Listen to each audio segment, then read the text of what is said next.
Hey guys, Justin Conroy here, and today I want to talk to you about some of the best no annual fee cashback credit cards that you should consider having in your wallet. And no, in case you're wondering, this video is not sponsored. If this is your first time here and you want to learn tips, tricks, and hacks related to personal finance, how to build wealth, and how to better manage your money, don't forget to subscribe and hit that notification bell so that you don't miss a thing.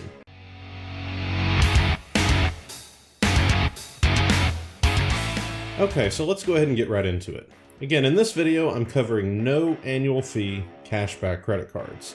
And that's really important to understand because there's no doubt in my mind that there are fee-based credit cards out there that will have better cashback and better rewards and better benefits than any of the cards I'm going to talk about today. So just keep in mind this is no annual fee cashback cards. Also, in my research, I covered over 50 cards. And I needed a good way to narrow things down. So when I was looking at the list, I ignored APR because it's honestly irrelevant. If you're looking for a credit card to give you benefits, you cannot be carrying a balance on your credit card and you cannot be paying interest. The moment you pay interest on a credit card, you negate any cashback or any other benefits that this credit card is giving you. So this is not for carrying balances, so APR is irrelevant. I don't care if the APR is 50% on these cards. It doesn't matter. We're never going to pay interest.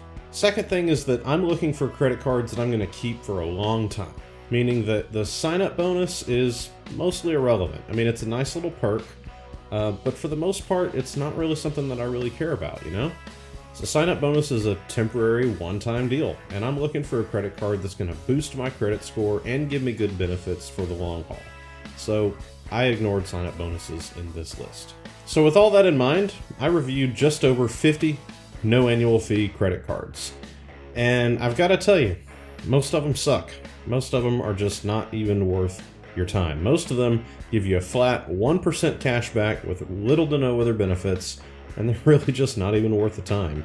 It was honestly pretty easy to go through the list and knock out the majority of the cards right off the bat because they just suck, and I wouldn't even waste my time with it. Only 4 cards stood out from all the rest. And these were the Wells Fargo Propel American Express card, the Citi Double Cash card, the Discover It Cashback card, and the Chase Freedom credit card. So let me just say right off the bat, if you get any of these 4 cards, you're doing pretty good, honestly. Like, these are the cream of the crop of the 50 that I reviewed. So if you get any of these, you're doing okay. But it is worth going over each of them and figuring out which one is better for you and your situation. So let's start with covering the Discover It and the Chase Freedom cards together because they're basically the same card, but they share one problem that makes the other 2 even better. So the Discover It cashback card, I must say this one is near and dear to my heart. It was one of my very first credit cards, and in fact, I still have it today. I've had this card for over 10 years, and it helped me a lot. It helped me build my credit from almost nothing, and I've made a ton of money off of this card. I've made so much cash back off of this card. It's incredible because it used to be really, really good. And I'll get into why I say used to be. I honestly don't use it very much anymore. It still rides around on my wallet just in case I need it, but I hardly ever use it these days, and we'll get into that. Much like the Chase Freedom card, it gives you 5% cash back on specific revolving categories every quarter. We'll kind of give you an example in just a second.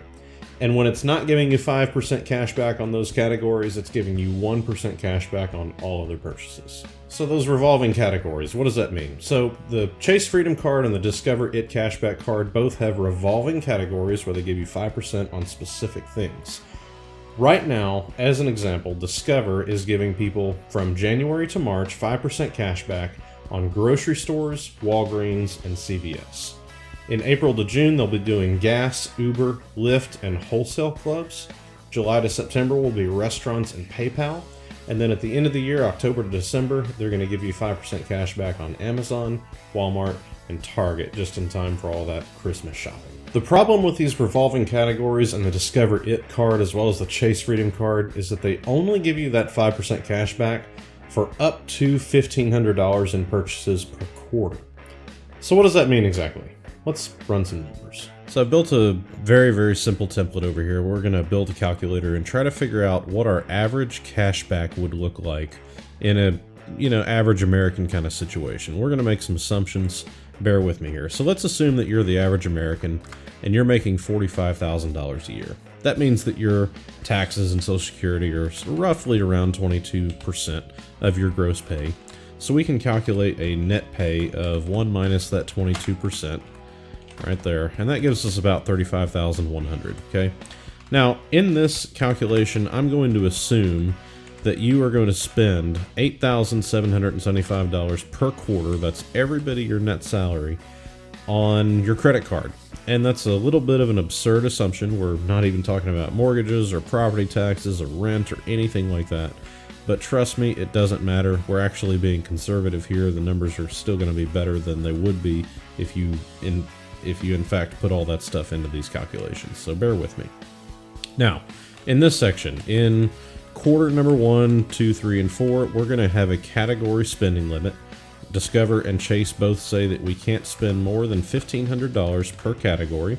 And if we do, any money that we spend in those categories, we can get 5%, 0.05 there, which is $75, up to $75 in each category in each quarter, okay? So we're going to assume in our calculations that we're going to spend the rest of our money on our credit card in those other spending categories, okay? So we're going to spend every quarter $7,275 in other spending and $1,500 in the main category that gets you the 5%. That will make up our quarterly spending. Now these you can get a 1% cash back on, which is basically, in this case, $73, excuse me. And in order to calculate our average cashback, we need to sum up our total spend, which is here, which we already actually have the number, and our total cashback. So we received $591 cashback. We had $35,000 that we actually spent. If we take this number and divide it by this number, we get 1.68% cashback. That's our average cashback. We had 5% in these categories and 1% in these categories. Now, what this is really showing us is that the 5% revolving categories are not as good as you would hope that they would be, right? So we calculated average cashback of 1.68 for the average American spending all of their money on their credit card. That's crazy. Okay, really you're going to be spending a lot less, okay? But let's take, for example, if you're not the average American, let's say you're double the average American and you're making $90,000 a year.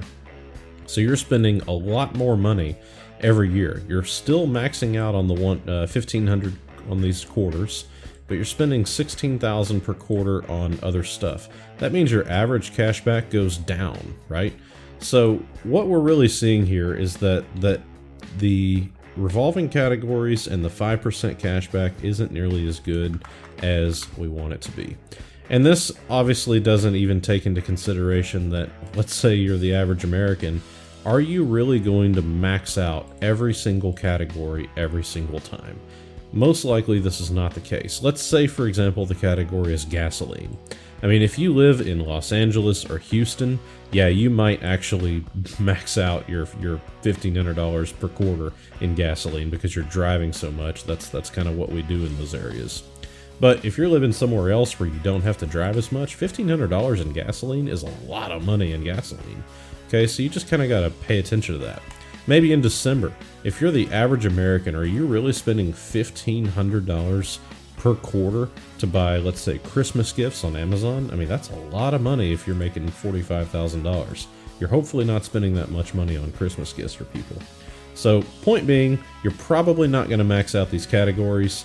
You're probably going to be spending a lot more in the 1% areas than the 5% areas, and your average cashback is a lot lower than you would think it would be. Now the next two cards I want to show you are both good. And which is better really depends on your own spending habits. So depending on you, one card will be better than the other. Let's start with the Citi Double Cash card. Now the Citi Double Cash card is a little bit of an interesting animal. I find it a little bit funny the way that they market it. Basically, they say that you will get 1% cash back the moment you swipe, and you will get a second percent cash back, that's 2% cash back, when you pay it off. Now, for a guy like me who pays off his credit card every single month, that's just a little bit silly to talk about it like that. So, of course we're going to pay it off, of course we're going to pay it back, and of course we're going to be getting our 2% cash back on all purchases. Now, this is great because there are no limitations, there are no revolving or confusing categories, there's no limit to how much money you can get cash back on. This is basically just a straight 2% cash back, no annual fee credit card on all purchases. Overall, this is a great card for everyday purchases, and it's one of the highest baseline cashback percentages that I found when talking about all purchase types. Finally, we have the Wells Fargo Propel American Express card.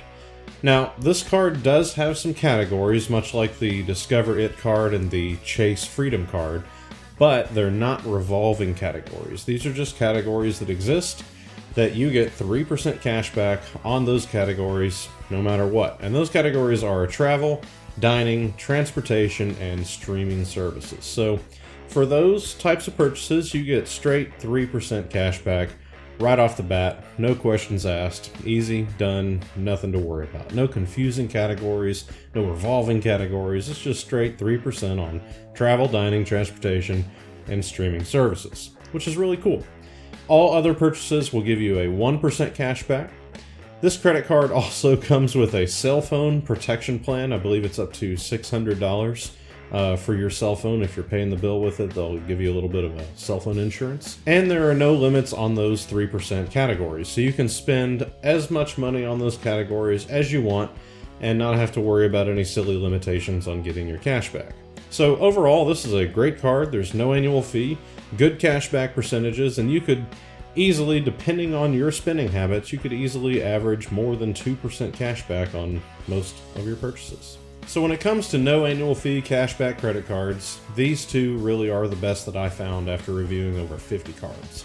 At this point, there's two options you could take to maximize your cashback with these two cards. You can analyze your spending habits and choose one over the other, whichever is better for you, or get both and optimize your card selection at purchase. In other words, get both cards and use the Wells Fargo Propel card for travel, dining, transportation, and streaming, and get the Citi Double Cash card for everything else: groceries, medical bills, home goods, car repairs, internet, utilities, movie tickets, etc. With that, if you have any questions, comments, or ideas for future videos, please leave me a note down in the comment section below. Don't forget to like, subscribe, and hit that notification bell before you leave. Don't forget to follow me on Facebook and Instagram. And as always, thank you for your time and support. Have a good one.